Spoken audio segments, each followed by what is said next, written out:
Welcome back, attractive and well-educated watchers, to a new thing on our channel, a cool new interview. We've got Aubrey de Grey here. This guy is like really, really big. First and foremost, Aubrey, we want to just thank you for being here. Your 2007 Roadmap to Aging TED Talk blew our mind while we were still in high school, changed the way we thought about the human experience entirely. We donated to Sens for a while, been on this road nearly half of our life.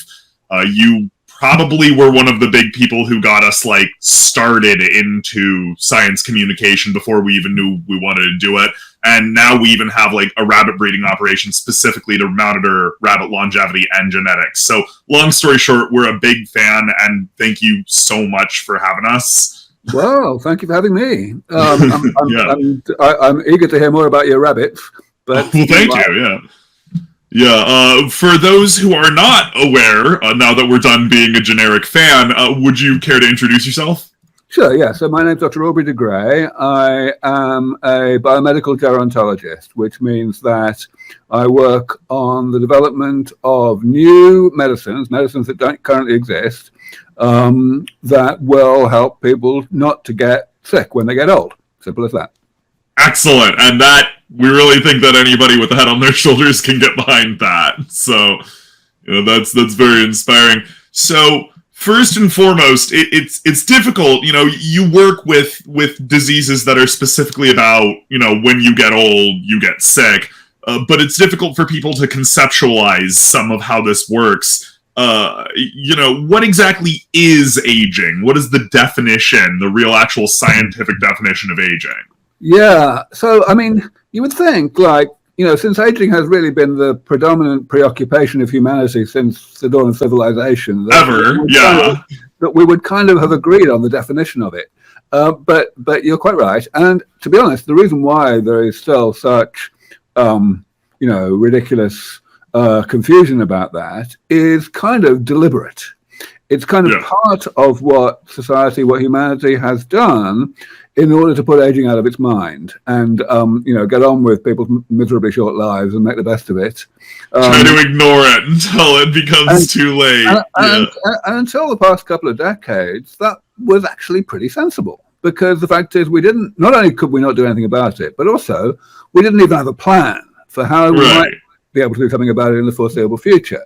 So, we definitely didn't have a timeline for how soon. And therefore, and of course, putting something out of your mind is a psychological thing, right? So, of course, it doesn't matter how irrational your rationalizations are, just as long as they work, right? Absolutely. And so people try to pretend that aging is a blessing in disguise, or they try to pretend that it's woven into the fabric of the universe. It's a natural part of life is death. Right. But one part of it, which is the definitional part that you asked about, is that people know that they get sick when they get old.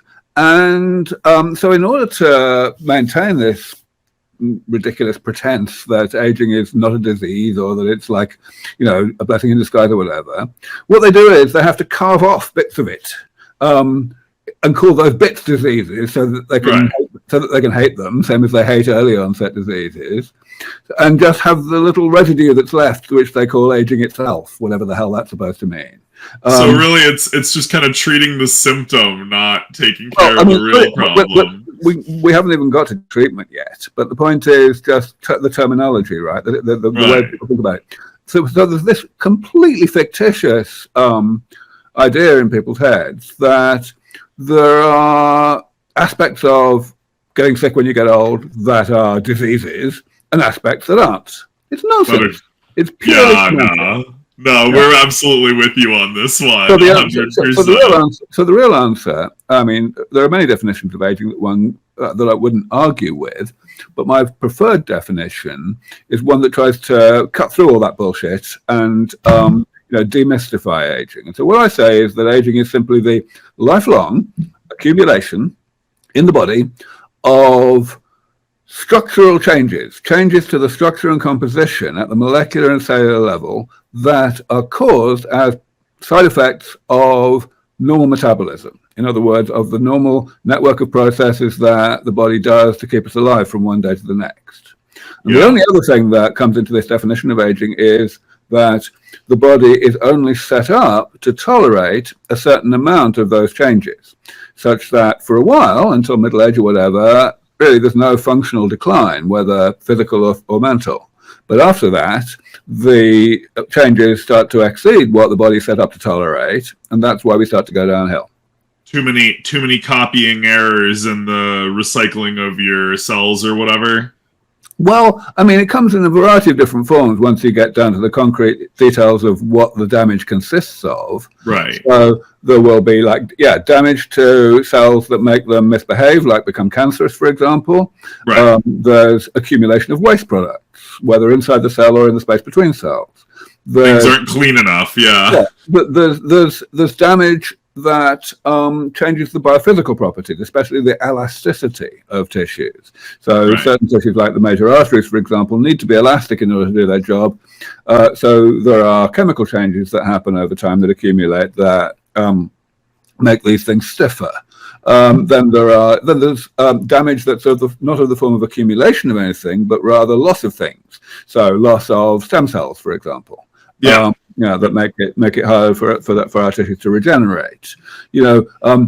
People often argue. I use the word damage, the single word damage, to describe all of this, and that itself has problems. It's a little of an over abbreviation, because some people will say, "Well, how can loss of something be damage?" They think of damage in terms of waste products or whatever. But of course, we don't know if we lose our arm, we would consider ourselves pretty damaged. That's a fine way of saying it. Yeah, the example I normally use is if the tiles come off your roof in a storm. That's damage, right? Yeah.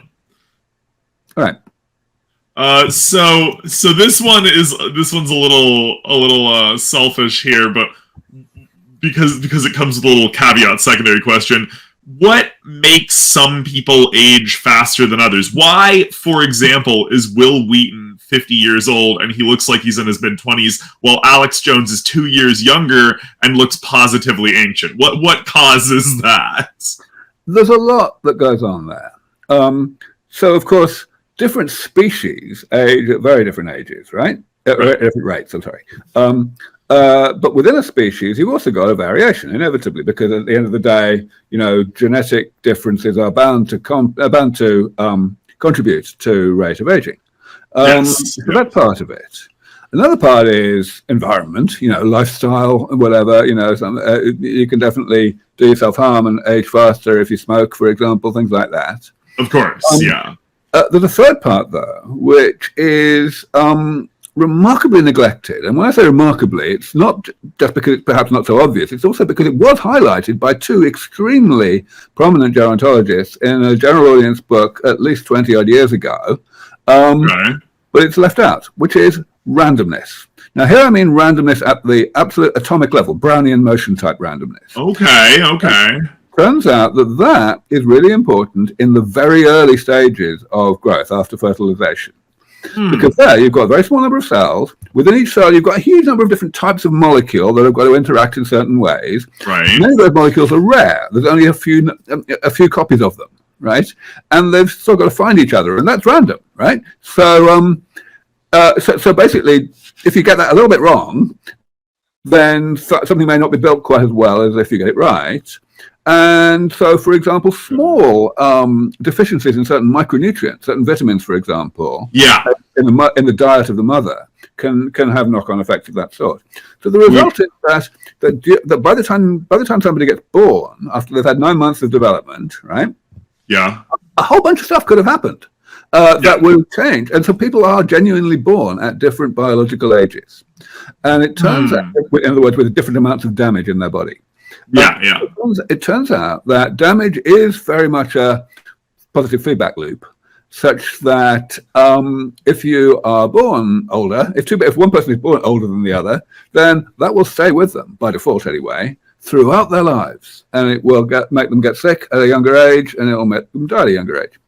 So we remember a long time ago watching some documentary, we think called the 9 months that went to making you, or something, the 9 months that made you. And they talk about in that first 3 days or whatever, if your mom is eating, tons of leafy greens or whatever, you're much more likely to live to 90 than, if she isn't, for whatever reason, and we always wondered about that. So we're glad you clarified that, because you were saying certain nutrients can change how things work and affect things. And that's interesting to know. We did not know that. So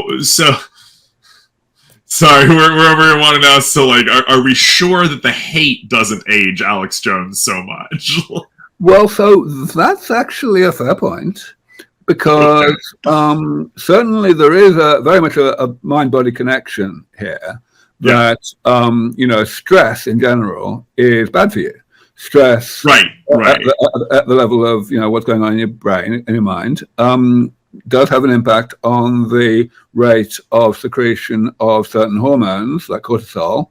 And we know that those hormones get around the whole body and interact with things and modulate the rate of damage accumulation. So yes, that's definitely part of it too. So spending an entire career yelling angrily at a camera can, as a matter of fact, thin your hair and age you prematurely.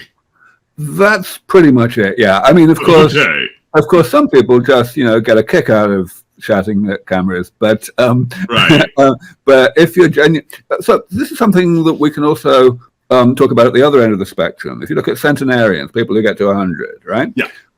You'd think like it'd be very useful to study such people and figure out what they have in common, right? Right. That would be some kind of recommendation for what the rest of us should do.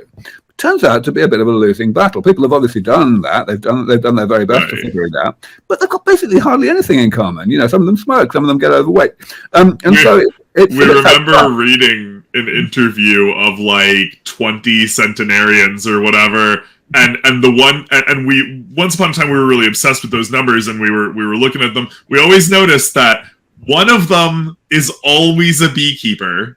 For whatever reason, we should check that one out. But one of them is always some 120-year-old lady who does smokes cigarettes and has been doing crack every day for the last 40 years or whatever. And we're but the big thing but what I was coming to is there is one thing that does actually stand out that is a pretty clear commonality between centenarians, and that is nothing bothers them.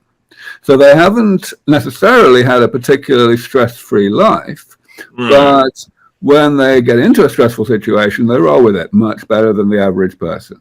So basically, that's very much in line with what I was saying about stress hormones. Yeah, okay. No, that makes sense. If stuff rolls off your back, it doesn't age you as much. Got it. That's good. Suppose this leads to how aging can be stopped for the average person. What can medical science do right now that helps slow the aging process? Unfortunately, medical science right now can do very little indeed. Sorry, not absolutely nothing. But and so do what you can. But it's not very good right now, because these types of molecular and cellular damage that I mentioned earlier that are intrinsic to the definition of aging, the way in which metabolism generates them is really intrinsically, intertwined with the things that we need metabolism to do to keep us alive. Right. And so trying to unpick them, trying to, get metabolism to not do the thing we don't want it to do, the creation of damage, it's just not happening. It's just not a thing. So that's why I have pioneered this idea, starting more than 20 years ago now, that what we should do is intervene one step further down the road. We should repair these various types of damage, restore the molecular and cellular structure and composition to something like how it was at a younger age. That's not the same as waiting until somebody is sick and then trying to treat the pathologies of late life as if they were infections, as if we could cure them.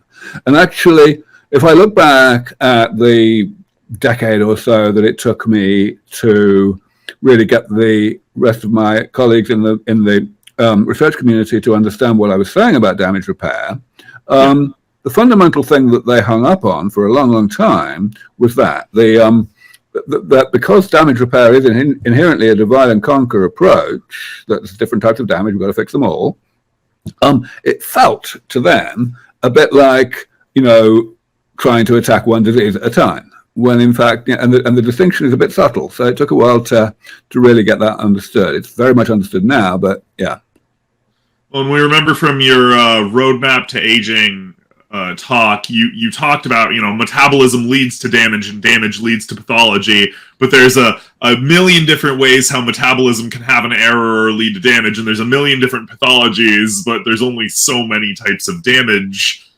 So realistically speaking, the other approaches are the ones that are actually trying to take it one disease at a time, it feels like. Yeah, that's right. So yes, definitely there are a lot more pathologies than there are types of damage. Yeah. We've got to be a little bit careful, even though, with types of damage. In fact, I tend to avoid using the word types anymore because it's too ambiguous. Okay. Fair. What I do instead is I talk about examples of damage and I talk about categories of damage. So Right. when I list those 7 deadly things, right, those are categories. Yeah. And 7's a manageable number. We might be able to do that. But within each category, there's a whole bunch of examples. Yeah. So the question then we have to ask is, what is the purpose? What is the benefit of the classification? What's its utility? And the answer is that it lines up with repair strategies. So Okay. a bunch of different tissues may lose cells, lose stem cells and so on during life. That's all within one category. And we need to do different therapies for each of those types, each of those examples of damage within that category. But it's still useful to have the classification because all of the repairs that we do within that category will come under the heading of stem cell therapy of one kind or another, right? Yeah. And all stem cell therapies, different stem cell therapies are a little bit different, but only a little bit. They have a lot in common. So once you've got a couple of them working in a couple of tissues, getting the next one working and the one after that is going to be a lot easier and quicker because you can reuse the knowledge that you gained. Well, and we suppose it's a really useful roadmap also for science communicators. Virology is the study of viruses, but obviously there are a bunch of different types of viruses under that umbrella. And by categorizing examples of damage like you've done, it's a lot easier to communicate that to the average person, get people excited about that. And so we really understand that. We like that. What have you personally been involved in that's created developments in fighting aging? How does that work? How does the study work? So I switched fields. I was originally a computer scientist. I switched fields in the mid-1990s. And I was about 5 years in when I had this kind of eureka moment, realizing that damage repair was the way to go in the year 2000. Right. So over the next couple of years, I was doing a lot of publishing of ideas of aspects of this, in the academic community and getting generally, these ideas out there. But gradually, I was becoming more and more known about within the wider world, the gifted amateur community, shall we call them, right? People who are interested in longevity but didn't necessarily work in academia, and the result was I ended up being able to create an organization, a charity, the Methuselah Foundation, in 2003, because I was approached by one guy who was a very competent businessman. He had all the skills that I didn't have and knew how to set up a charity and things like that. And so he and I ran this thing. And that's where, first of all, we were basically just doing PR, we were raising the profile of the mission. But then around 2005, we started funding actual research in a small way at first, funding a couple of PhD students. Then around 2009, we decided that we wanted to have 2 organizations because the kind of the public relations part, the kind of promotional part, needed a different kind of messaging from the science. Yeah. So that worked out very well. And what we did was we bifurcated the Methuselah Foundation and we created Sense Research Foundation, which I was the talisman and chief science officer of for the next 12 years. 12 years, And we had our own laboratory. We have done a whole bunch of research in a variety of areas that has led, first of all, to certainly academic publications, but also, perhaps more importantly, several of our projects, probably half a dozen of them, got spun out as startup companies. Yeah. That really started happening around 2017, 2018. Well, actually, the first one was probably 2013 or so. But anyway, the point is, this became possible increasingly as we were able to identify and infuse investors as opposed to donors. In general, investors write bigger checks than donors do. So we definitely wanted to do this. We wanted to see if we could get projects better funded by doing them in the private sector. So that became very much our business model, even though Science Research Foundation itself was a charity, just like Methuselah. And that's gone extremely well. So now at my new foundation, LEV Foundation, we're kind of carrying on that thing. It's a kind of progression from Science Research Foundation. We're doing stuff that, again, is like pre-investable and also perhaps, difficult to invest in even in the near future because of various aspects in terms of difficulty of managing IP or things and so on. So our flagship project right now is an extraordinarily audacious, huge mouse lifespan study that basically nobody else would ever have done. That's very exciting, actually, because we're kind of gonna segue into that. At the rate we're going, what do you think the future of rejuvenative therapies are going to look like? How do you think the future of age-based diseases and health services is going to expand as a result of your work, and others, obviously? Yeah, I gotta say, I'm feeling pretty bullish about things these days. I've been giving time frame estimates for rates of progress for 20 years now. And in fact, that's got me into a lot of trouble because most of my colleagues in academia think that it's irresponsible to do that. I think the opposite. I think that it's irresponsible not to do it because the presumption that aging is fundamentally untreatable is so ingrained in society that if you don't come out and say no, that we have a chance, then it's just people are going to carry on being fatalistic about it, and there's never going to be any funding. So I think that's nonsense. And as a historian, we agree with that because, we look back in the state of time and people really weren't living as long for one reason or another. If you just go even a few thousand years back, you would have Romans that were living to 90 or whatever, but it would be much more likely that the damage would all add up by the time you were 40, 50, 60, and that's it. Yeah, not really, actually. No? The main reason why longevity got to average lifespan in typical wealthy countries got to 75 by the time of World War II, relative to maybe 25 or 30 a couple of hundred years. Infant mortality. Yeah, early mortality at least. Yeah, predominantly infant mortality.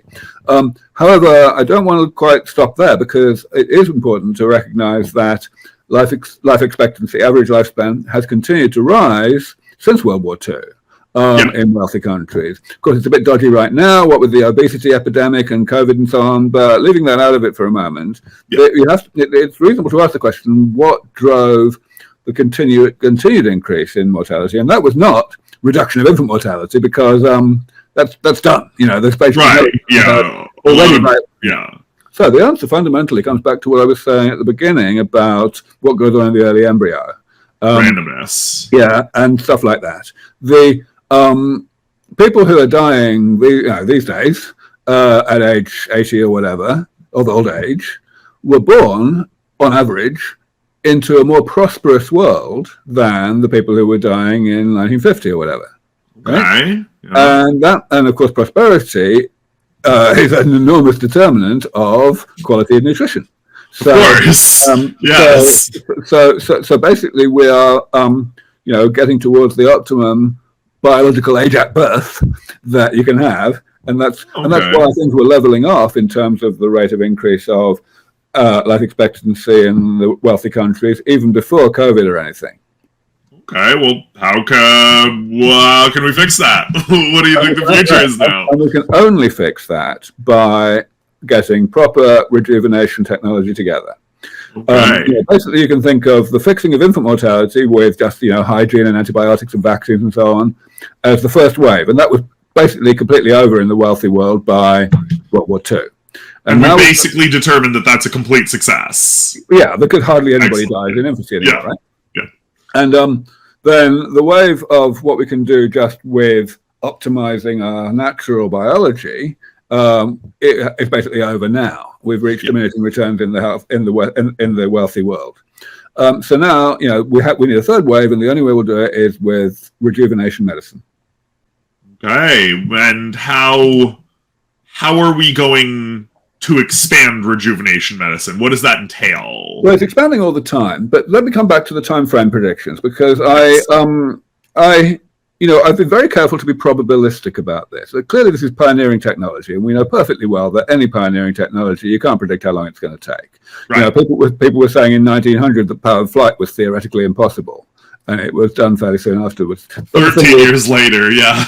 But conversely, I bet Leonardo da Vinci didn't think that it was going to take 400 years before his designs for helicopters and so on, actually. So you absolutely have no idea, right? Yeah. However, you can't completely have no idea. One can say, what I tend to say is, I think that it's going to take X number of years with 50-50 probability before we reach such and such a milestone. Right. And the milestone I usually talk about, of course, is longevity escape velocity. This idea, this point where we get to be able to be postponing aging faster than time is passing, so that people are not getting biologically older as they get chronologically older. And when I started out predicting that 20 years ago, I said I think 25 years. And now I'm saying basically half that, between 12 and 15. Okay, all right. Okay, that's good. No, it does mean we've lost, we haven't gone as fast as I was hoping. However, the good news is that the lag, the slowdown, almost all happened in the first 10 years of those 20, not the second 10. Well, that's good. And that was basically because of no money, or almost no money. Right. The founding setbacks, yeah. Right, yeah. And whereas in the past 10 years, money's been a lot better. It's not been enough, but it's been a lot better. And sure enough, we have not really slipped very much at all. Good. At LEV Foundation, we don't do work in the clinic on humans. We do early stage stuff. But we are racing as fast as we can towards the laboratory equivalent of longevity escape velocity, which is robust mouse rejuvenation. Yes, yes. And I define that, you take mice that are already in middle age, they've got maybe 1 year to live on average, and you haven't done anything to them until that point, but then you throw the kitchen sink at them and you get them to live an extra year over what they normally would.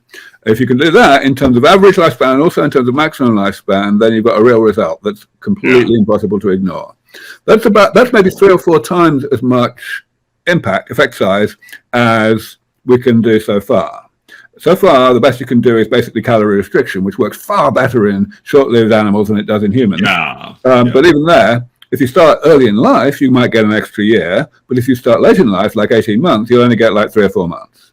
And so we want to get a year starting at 18 months. And we won't do that with calorie restriction or anything like it. We have to do it by throwing a lot of different things at the mice at the same time. And that's what we're doing. Got to nickel and dime the aging process away. That's one way of saying it. Yeah. So you're a big superstar. You know all of the scientific terminology. You and all the big scientists out there are doing what they can to move this forward. But what about the average Joe? What about the PhilosoShies out there? How can we, the average person, help win this war on aging? What can we do to bring about the immortal generation, for lack of better naming schemes, into this world? My soundbite answer to that is there is no average person. Everyone has their own thing that they can do.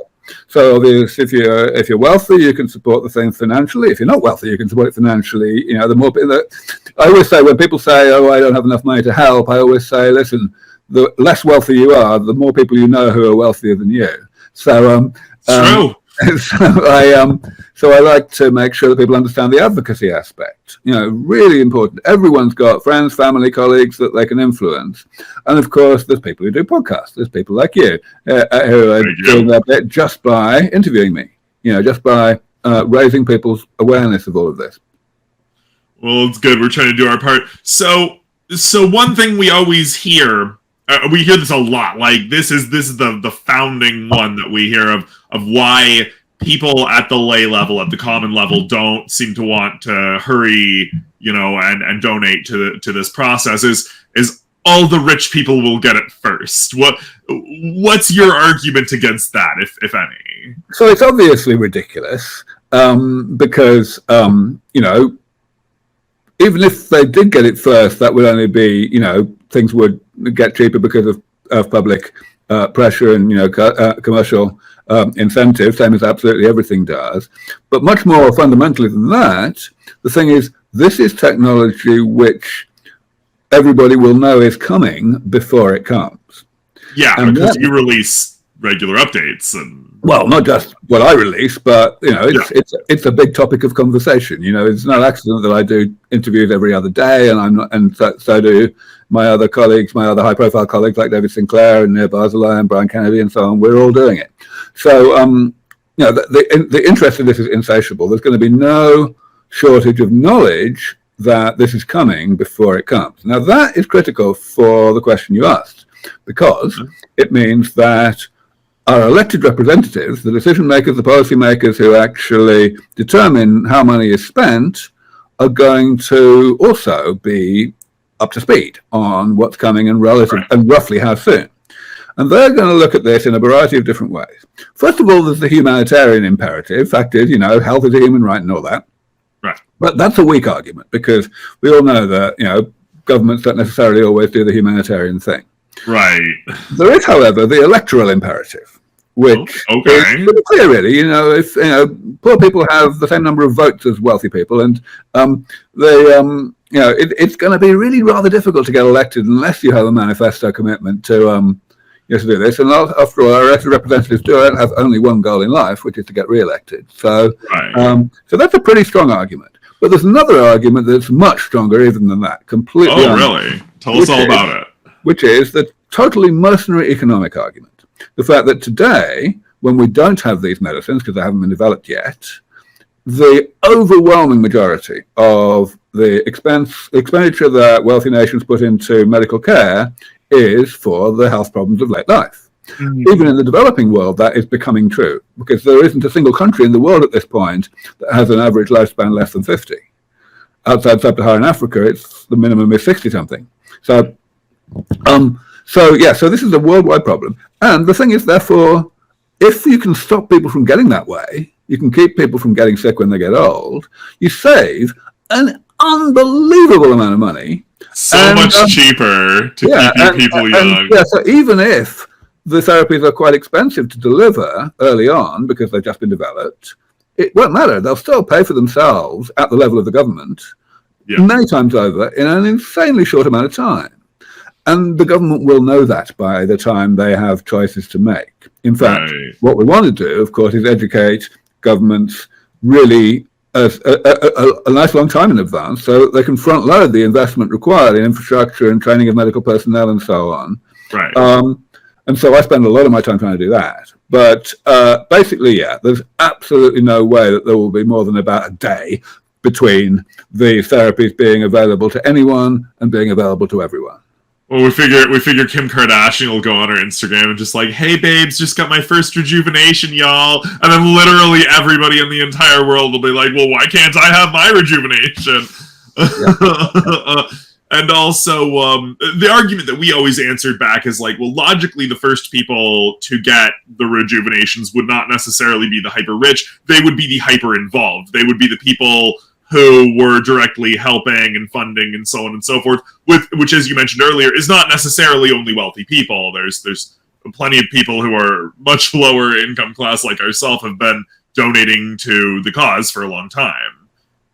So I mean, and also you've got to think about, like, if your goal is self-serving, if you want to maximize your benefit from these therapies, then you don't really want to be the first people to get them, because they're right?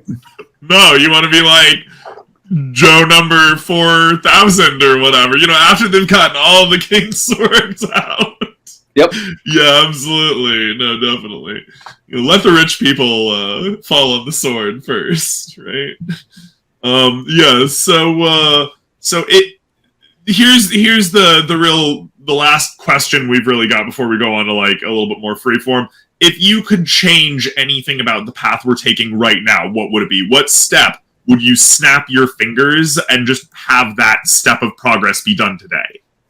You mean in the laboratory, or whatever, scientific progress as opposed to societal progress, or maybe societal progress. You're the one snapping your fingers.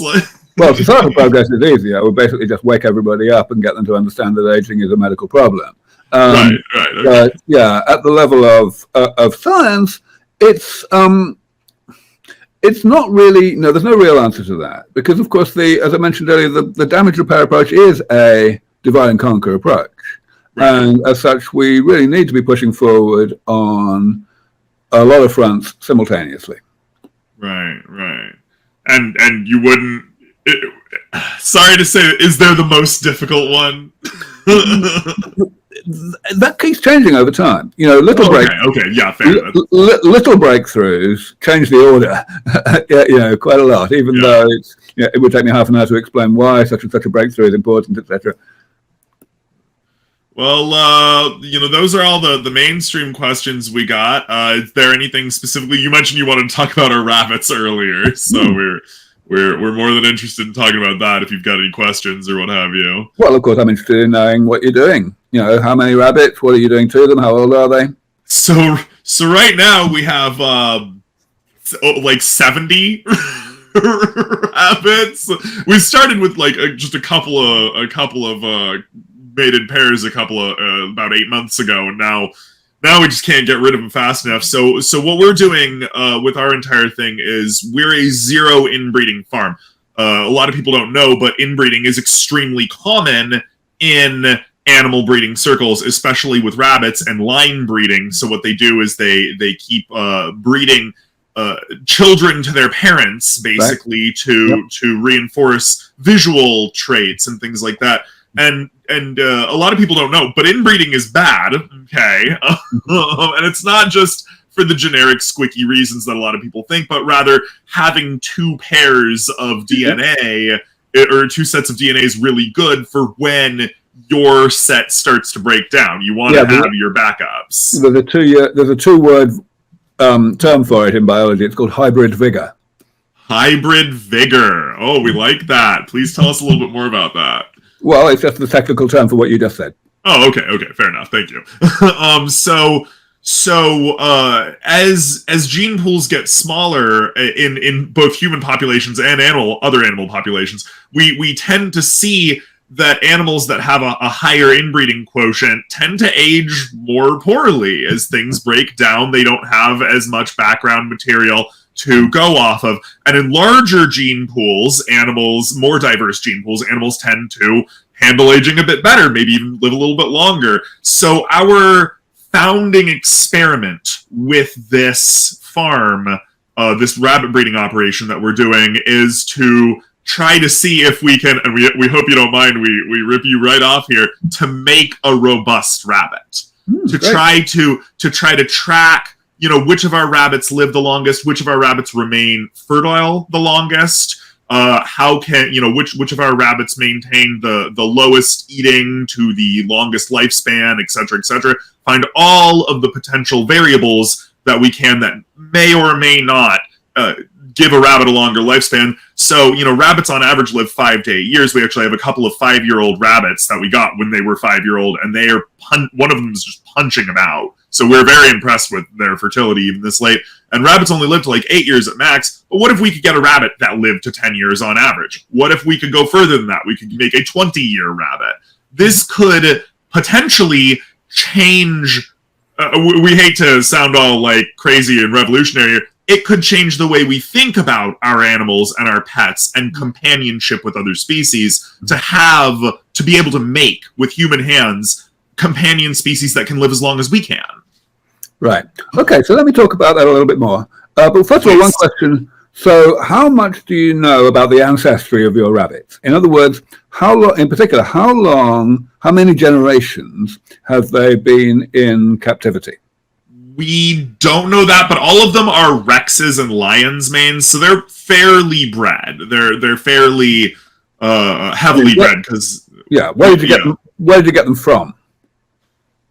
We got 4 of our rabbits.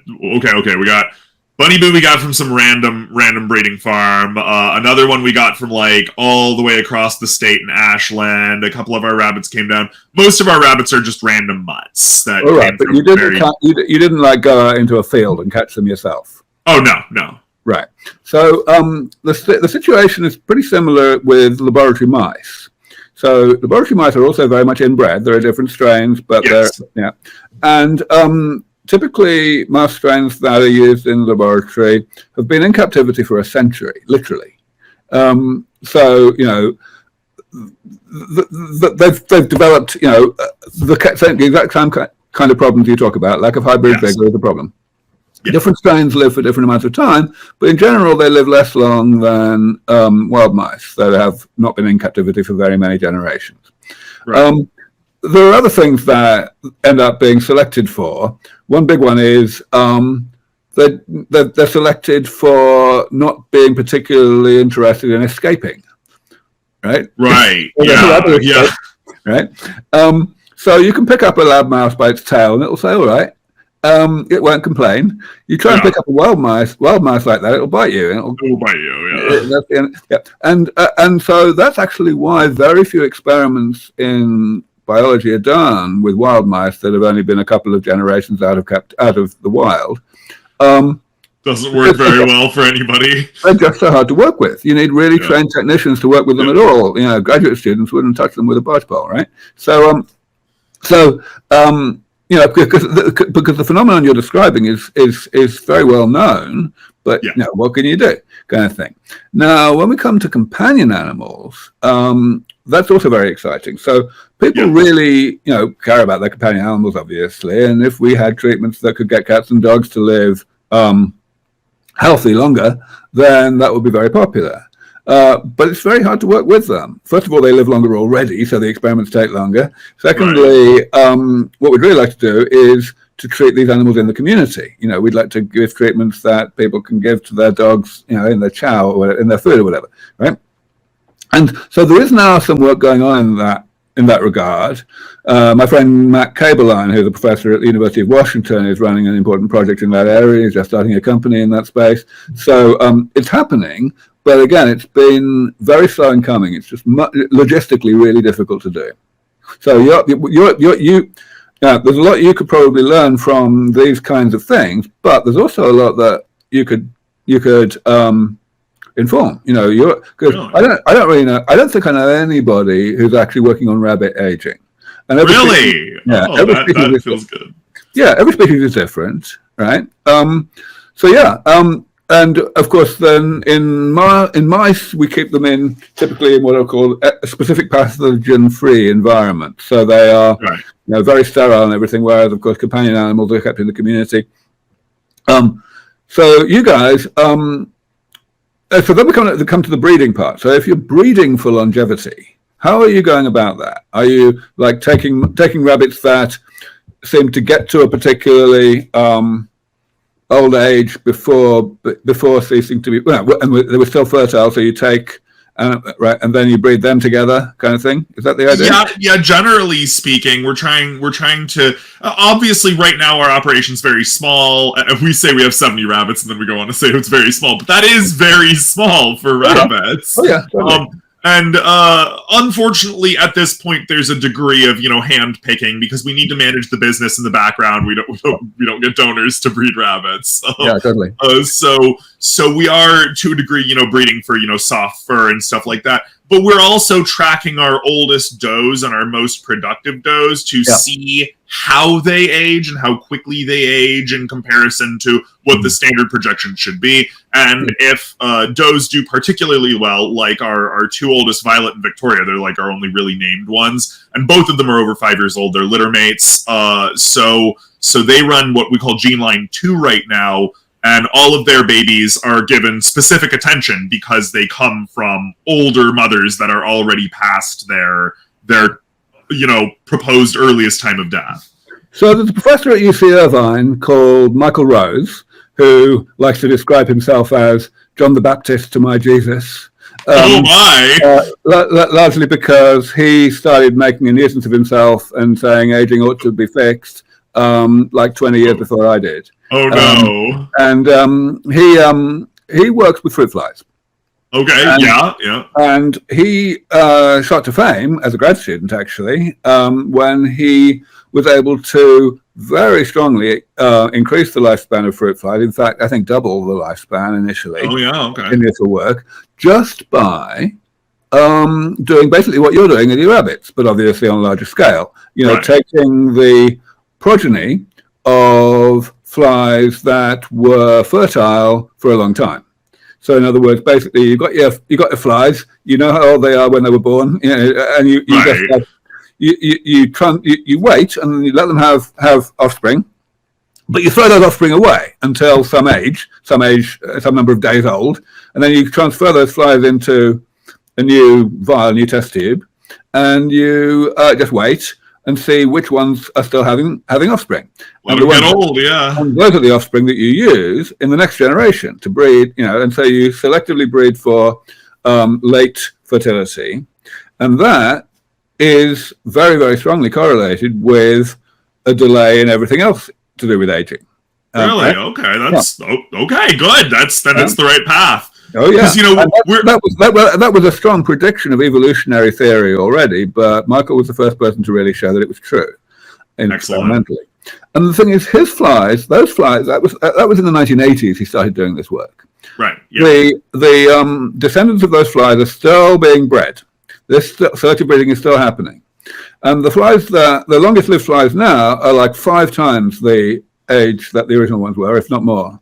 That's like, many standard deviations. Yes, it sure is. Yes, and of course now with modern molecular tools, it's becoming increasingly possible to figure out what mutations these flies acquired that allow them to postpone their aging so powerfully. Yeah. And our hope with rabbits is that at some point, somebody with a bit more scientific experience is going to take a little bit of interest. But in the meantime, all we can do is science communicator. This is like our break-in thing in science. We've always just like explained things or compiled research and stuff like that before and put it out into the public. But now this is us trying to like really push ourselves forward for the progress of this field of study. Yeah. So, and we're hoping in time somebody will take a little bit of notice and be like, "Hey, so your rabbits, like, how's that working out?" We can show them. Yeah, totally. So, yeah, it's very exciting actually, and the business side actually just started kicking in recently. So we're hoping that's going to bring a little bit more capital in, and we'll be able to really put a little bit more professionalism into it. Great. Yeah. So, any other things to talk about? Questions, so forth? I don't think so. I think we've got through quite a lot of ground. Yeah, we think this is great, and thank you so much for talking to us, for being here. It was great having you. Absolute pleasure. Thanks for having me, and I look forward to next time. Absolutely. Thank you. Have a great day. Bye.